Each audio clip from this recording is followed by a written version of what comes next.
Hey, I'm G-Man. I have T-Money here with me, bringing you sports energy, the June 15th edition of the Father, Son, and Holy Sport Weekly Podcast. Welcome, everybody. The mandatory mini camps have started in the NFL. It's been an offseason of quarterback play, T-Money. Aaron Rodgers and Derek Carr land mega deals. Kyler Murray and Lamar Jackson now want in on the action. How about four big quarterbacks who've been traded? What are they going to do? Russell Wilson, Deshaun Watson, Matt Ryan, Carson Wentz, all on new teams. What are they going to do? Hey, T-Money, ready for you this week. We have an offseason, but you and I always bring the news. Oh, yeah. Excited to talk about it here in Wapakoneta, baby. Get the flag behind me. There's a lot of stuff to get to today, so excited to dive right in, man. Yeah, very unique flag, very unique flag. I'm going to get into what's behind me. We're going to talk it up in a little while here. Hey, y'all do us a favor. Press the like and subscribe. We appreciate your support. I'm G-Man. That's T-Money right there in the rolling plains of Western Ohio, T-Money. And we're bringing you football energy with the June 15th edition of the NFL Rundown. It's a special segment of the Father, Son, and Holy Sport Podcast Network, and brought to you by our friends at Woundwise IQ. Hey, let's kick this thing off. The NFL Rundown, T-Money. I got the first question for you. Let's talk about that NFC South, man. They got the Panthers sitting there at the basement. Should they trade to go get Baker? No, I do not think that that's a good destination for Baker Mayfield. Okay, well, that's very succinct. I think Baker Mayfield is a little bit better than Sam Darnold. I think Sam Darnold might be a bust now. Who knows? I think Baker Mayfield is better than him. But that Carolina team is nothing to write home about. Baker Mayfield's not going to be carrying Carolina to any sort of playoff run. He needs a little more people around him. He's not Tom Brady. Now, will he be better than Sam Darnold? Yes. But is he going to take them to the playoffs? They're not better than the Saints. They're not better than the Bucs. And those are just in their division. So I don't see these guys going anywhere. If anything, I'd give the keys to Matt Corral. I love that he fell a few rounds in the draft. They got him for super cheap. His talent is through the roof. They just got to collect him and reel him in a little bit, make sure they don't run him too much. But I like going the Matt Corral route instead of trading for Baker Mayfield. I don't think the offensive line is good enough in Carolina. I love Christian McCaffrey, and they have decent weapons, but I just think Baker Mayfield needs a lot around him to be successful. I mean, hey, so does Kirk Cousins. You know, I'm not knocking Baker Mayfield here. He's better than Sam Darnold and Matt Corral. I just think this isn't the best place for him to have a career resurgence. And I don't understand Carolina's effort to push so hard for him. Yeah, I'd like to know what's behind the scenes there too. I agree with everything you said, man. Hey, we're not even fighting coming out of the gates here. Yeah, hey, Carolina is really a bad team. You know, so how much can that change make the difference? Yeah. Second consecutive 5-win season. They were 5-12 behind Atlanta, and of course behind the Saints and the Bucs. So what's their goal going to be? Their goal has to be to get to 500 to make the playoffs. That's their goal. Okay, so can Baker make a difference? I'd say if he was on the team, that'd be a better chance of them to go into 500. But what are they going to give up in a trade to go get him? Nothing really. But I think Baker or Jimmy G could help their team, but I don't know if it'd be worth it to go get him. Yeah, and I actually don't mind Jimmy G there because they could maybe flip him long term, and he's more of a bridge quarterback at this point due to his age and his injuries. So I don't mind Jimmy G in Carolina as much as I mind Baker.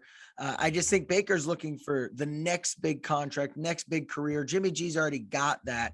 Yeah, I just don't. Now you're on my Jimmy G bandwagon. Last week you're all over me because I like Jimmy G. I'm on. And now you're like Jimmy G this week. I just called Jimmy G a bridge quarterback. So let's pump the brakes on me being on the train here. All right. I told you about Jimmy G last week. Look, Baker Mayfield would win more games with the Carolina Panthers than Jimmy G. Yes. My thing is it worth it to trade for him and go 7-10? You know. Carolina's probably going to win 5 games. Baker Mayfield could win you 3 more games. He'll win you 3 more games. He's a better quarterback, but don't see the point in it unless you plan on signing Baker long term. And it seems like it'd be a 1-year stop for Baker Mayfield. Hey, shout out to Bill Highland. Bill Highland out there from Asheville, Ohio. Thanks for the shout out online, Bill Highland, telling us we're network ready, T-Money. How about that for a compliment? All right. I like it. Well, let's go to see if someone else is ready to get a big payday. All right. Do you think Terry McLaurin deserves big money in the wide receiver market here? He's holding out right now. What are your thoughts? Well, I mean, depends what you mean by big money. Terry McLaurin, third-round pick. He's played above that level. He's now in his fourth year. He has played better, and he's set up right now to make not even $3 million this year. So does the guy deserve more than that? Heck yeah, he's played as a first-round pick level. The high guys now, wide receiver, making $20 to $30 million a year. So that's kind of where he sits in all that. He's probably not in the top 20 if I had to pick the top NFL receivers for fantasy. And that's because of the quarterback. He's never really had a great quarterback position. He's averaged 1,000 yards a year. But that puts him, kind of around number 20 in terms of receivers in the NFL. And you look at the rankings last year. So number one guy for Washington, definitely they count on him. He runs 91% of the offensive dropbacks he's running around. He is their number one guy. They definitely need him. But the quarterback issue that they've had and continue to have with Wentz is going to hurt his numbers, and his numbers are not going to look that great because of that. Yeah, no, I agree with you. I agree with you. He's about the 15 to 20th best wide receiver in the NFL. Definitely deserves a payday, but this guy's probably looking for like 25 mil a year, looking for an AJ Brown type extension. And he's just not that. He's not that. And don't tell me it's a quarterback thing. Okay. Ryan Tannehill is not. I think the quarterback has something to do with it, though. It does a little bit, but don't go. DeAndre Hopkins had nobody until he went to the Cardinals as a quarterback. And this guy was putting up 1,500-yard seasons like it was nothing. He's robotic about it. The best wide receivers are open no matter what quarterback, and you help elevate your quarterback. So I just don't want to hear it right now. Ryan Tannehill's not known for being the best passer in the world, and it's mainly play action. AJ Brown did that. I'm just not a huge fan of this guy getting paid a lot. I wouldn't mind a Christian Kirk type contract. You could get him at 20 mil a year. 20 mil a year. I think that'd be fine. That sounds good to me. But Terry McLaurin needs to make sure he gets an idea of where he's actually at in this pecking order. You can't say, but if I had a better quarterback. Got to be realistic here. Huge payday? No. I think if you could pay him like the 10th biggest contract in the NFL, that sounds about right to me. Yeah, I'm with you on that. I like Terry McLaurin. I think he's a culture guy. He's a leader. Yeah. Great guy to have in the locker room. Hey, let's move on to talk about, I don't know if this is your man or not, Trevor Lawerence down there in Jacksonville, the quarterback. Davis Mills. Well, Trevor Lawerence is down there in that AFC South. We talked about Trevor. There's another quarterback in that same division that finished ahead of Trevor named Davis Mills. Davis Mills, T-Money. Can he be a starter in the league? Yes. Yes, he can be a starter in this league. The guy was very underrated. Number one recruit coming out of high school. People forget about this, but went to Stanford, got lost in, being in the Pac-12 and being at a mediocre school. This guy's legit. All right. 3rd round pick. And we talk about Trevor Lawerence being the guy. You want to talk about a worse roster than Jacksonville? That's the Houston Texans. You want to talk about drama with a head coach? How about drama with Deshaun Watson? All right. Yeah. What do you think this guy did throughout? He had more touchdowns and less interceptions than Deshaun Watson. Actually, the 9th least interceptions in the NFL last year. All right. Well, okay. So this guy's legit. 16 touchdowns, 10 interceptions. I think he won 4 games, which is the same amount Deshaun Watson won with maybe a better roster the year before that when he led the league in passing. So give this guy some credit. He performed when he was in a tough position.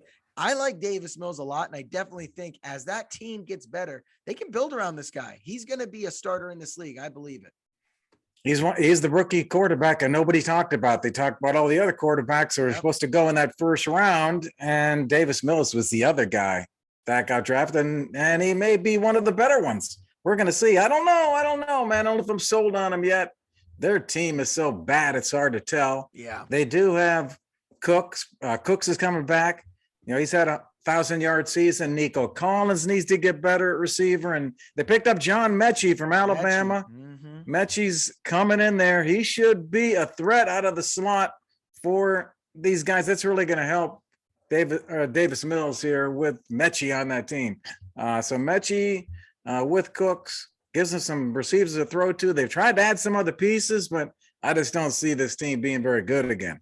No, I think they're going to be a bottom feeding team again, but hey, they probably have a better roster this year than they did last year. Would you say that? I probably would. And probably he won 4 games. Yeah. I mean, I'm just saying, like, if he wins 5 games again with this bad of a roster still, like, he's proving he can, as a rookie and a sophomore year quarterback in the NFL, he can take a team to decent heights. This team should not be winning that many games. This might be one of the worst rosters we've seen in years, and he's doing it. So I like the guy. I think there's a lot of potential there is my biggest thing. All right.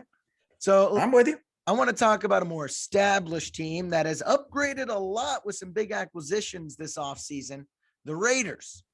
They're in that tough division, the AFC West. Can they win that division this year, G? Well, can they win it? Yes, they can win it. But I think they will win it? Absolutely not. You know, the Raiders were ranked 5th in the AFC last year. They were the 5th best team in the AFC at the end of the year. So that you're talking about one of the better teams here. Can they win it? Yeah. The Chiefs, though, were number 2. I think the Raiders are going to be better. They definitely took some steps, but I just think there's different goals here. The Chiefs need to win the Super Bowl. Their desire to win that Super Bowl. That's what they want. I see the Raiders being happy if they win the AFC, they'll be ecstatic. So I think their goals are different. You look at Mahomes. Mahomes is he's the favorite to be the MVP out of that AFC, or definitely the AFC West. He's a higher favorite than anyone else in that AFC West to win the MVP in Vegas. And the last thing I would say on the Chiefs and why I think they're better is Juju. Juju, you go to Vegas, look at the odds for comeback player of the year out of this division in the AFC West, which has 4 great teams, right? Juju is the leader in odds to win the comeback player of the year. Wow. I didn't even know that. That's a great point. No, I don't think they're going to win it. I think that division is going to cannibalize themselves. It's just such a tough division with the Chiefs, the Raiders, the Chargers, and the Broncos, who all took big steps forward. The Chiefs might have taken a slight step back, but I think they're still the favorites. I think anyone could be second out of the Broncos, the Chargers, and the Raiders. So the Raiders might get second. I think the biggest problem with the Raiders is everyone's thinking about, okay, they got Davante Adams now, right? Huge contract. Well, they actually gave out $440 million this year to 5 players. 5 players got that, and 3 of them are mediocre. And you can't be playing mediocre guys that they paid Carr. I don't mind Carr, but he's 10th best quarterback in the league, maybe 8 on a good day. Davante Adams deserves the money. Max Crosby, I'm not sure about that one, being one of the highest paid defensive linemen in the league. But he got his money. Hunter Renfrow, yeah, okay, he's their 3rd best guy. I guess he's nice. And then the last guy's Chandler Jones, might be over the hill, kind of signing a big name. They already had a defensive line. That their issues are their secondary. All right, they have a horrible secondary, and their offensive line is mediocre. And when you pay 5 guys that much money, you don't have room to fill out the rest of your roster. And that's what concerns me about the Raiders. I like Derek Carr. I like Darren Waller. I like Davante Adams. Hunter Renfrow, awesome 3 or 4. But the rest of their team is not good enough. And that's why this team is most likely going to end up last in the AFC West this year. Yeah, well, I was going to kind of go along that same point, just finish up by saying the team that I think is going to finish second is probably the Denver Broncos. And the reason is that when you look at the defense in this AFC West, the Denver Broncos had the best defense when you look at points scored against them. Denver is top. And with Russell coming in, that offense picks up. That team is going to be a threat. And you compare the Chiefs to the Raiders in terms of points allowed all year. Chiefs have allowed 384 points last year, and the Raiders allowed 439. They gave up more points than they scored. So the Raiders defense is going to hurt them, whereas I think it'll help the Broncos. Broncos probably finish second.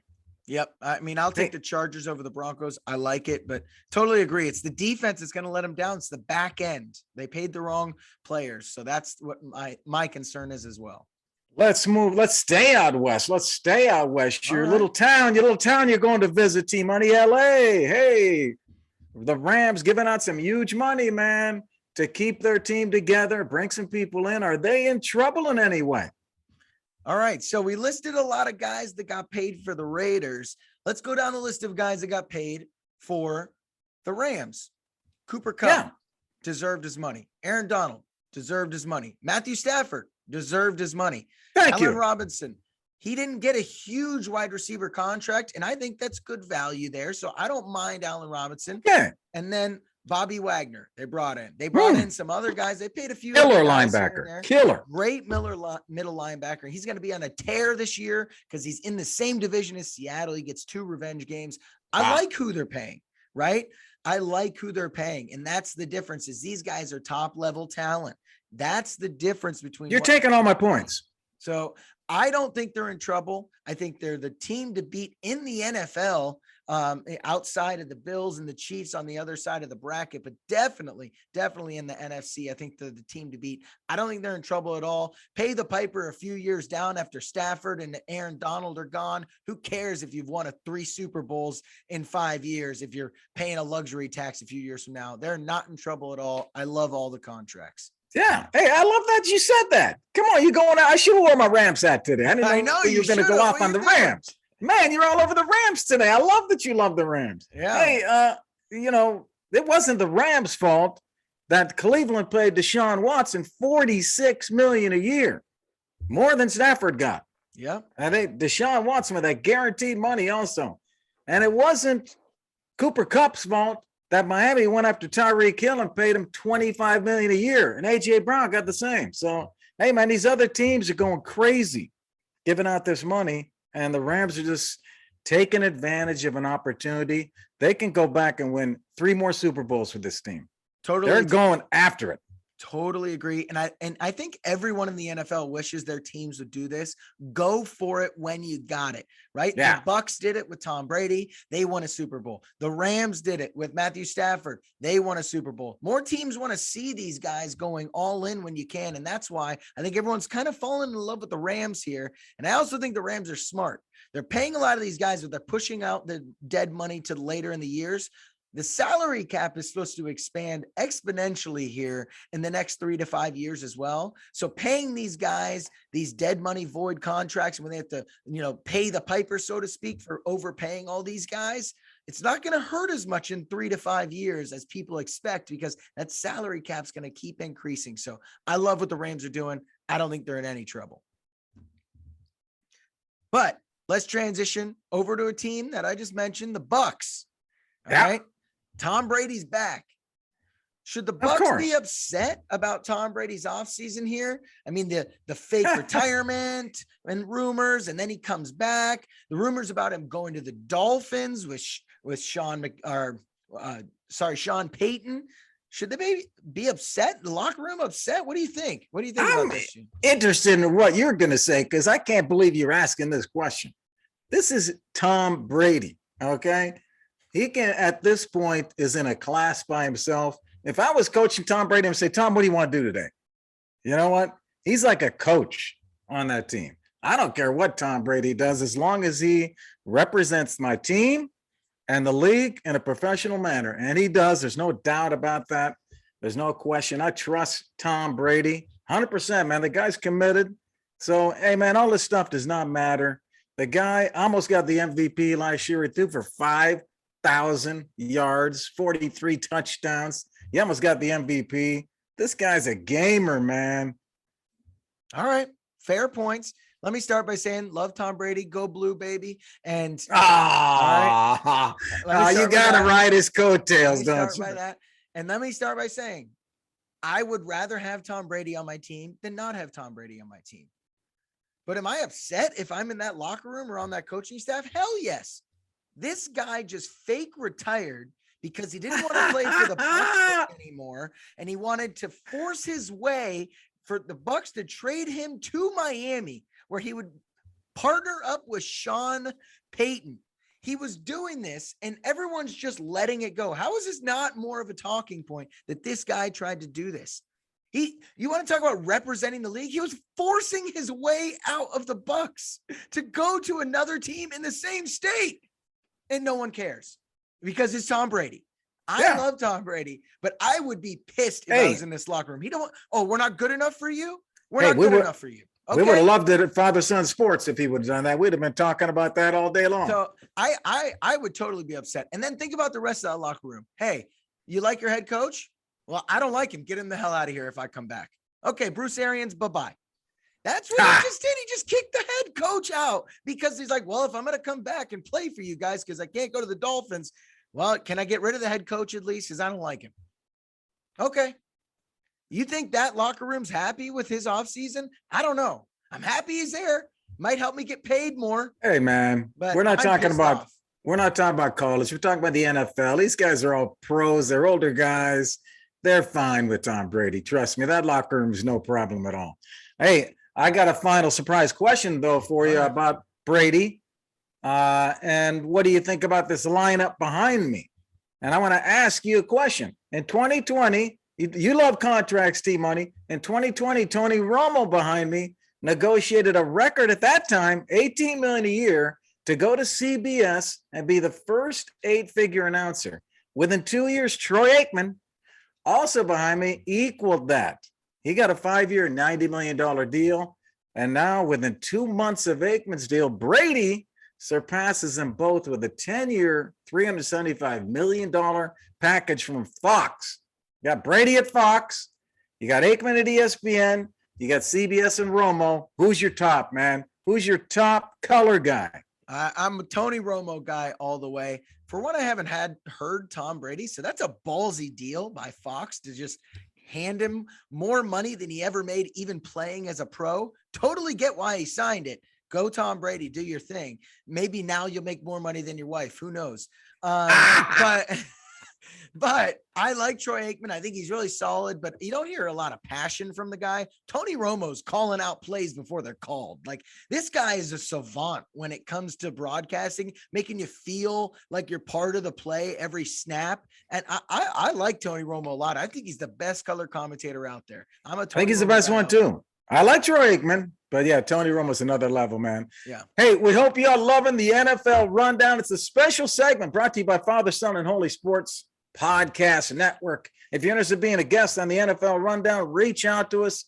This show is sponsored by Woundwise IQ. It's a patented mobile analytics software app that automatically measures and analyzes chronic and surgical wounds. It's used by leading physicians and nurses.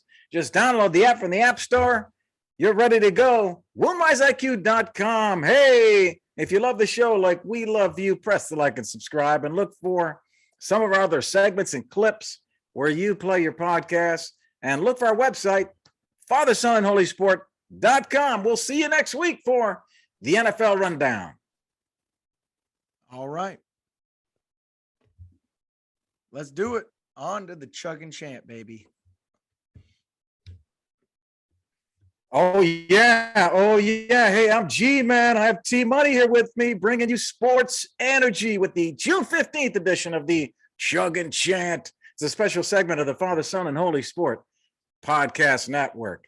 Hey, y'all, do us a like and subscribe. Press, would you? Do us a favor. We appreciate your support. And, hey, it's time to go to the rolling country plains of Western Ohio. It's Cousin Randy for this week's Chug and Chant. Hey, welcome into this week's Chug and Chant. I'm out here countryside. You know where I reside. Yes, it's Cousin Randy, your favorite relative, coming with the heaters from everyone in the NFL. And I got one for the new anointed prince of football. Well, we'll see. Can he be it? Let me chug this, and then we're going to chant.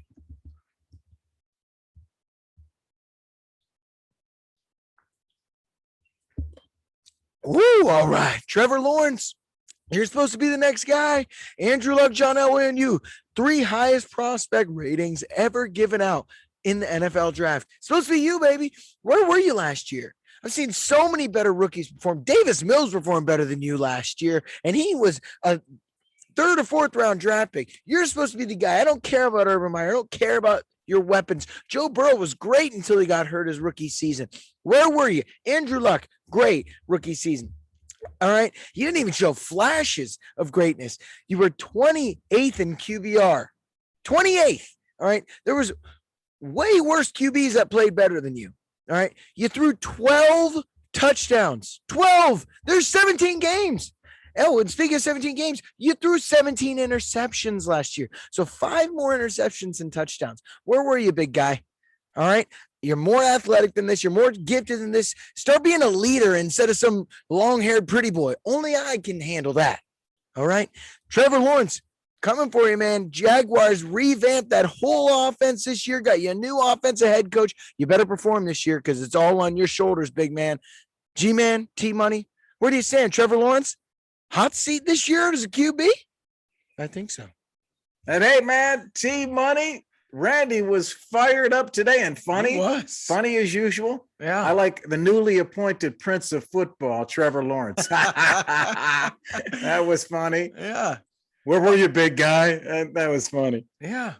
I mean, what do you think? What do you think? Trevor Lawerence, your guy? I don't know if I don't know. What do you think? Well, Randy says, hey, is he on the hot seat this year? I don't know if I'd say he's on the hot seat because that team has all kinds of problems. It's kind of like what we talked about in the NFL rundown.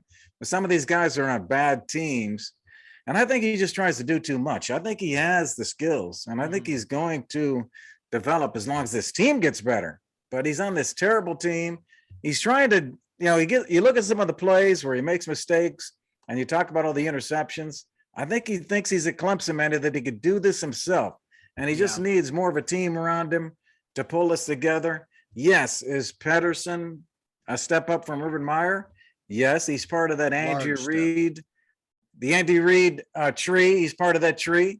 So he's coming off of that, and he's had success in the NFL. He's won at Philly. So I think they're going to be better. I think he's going to help. I think it's a step up.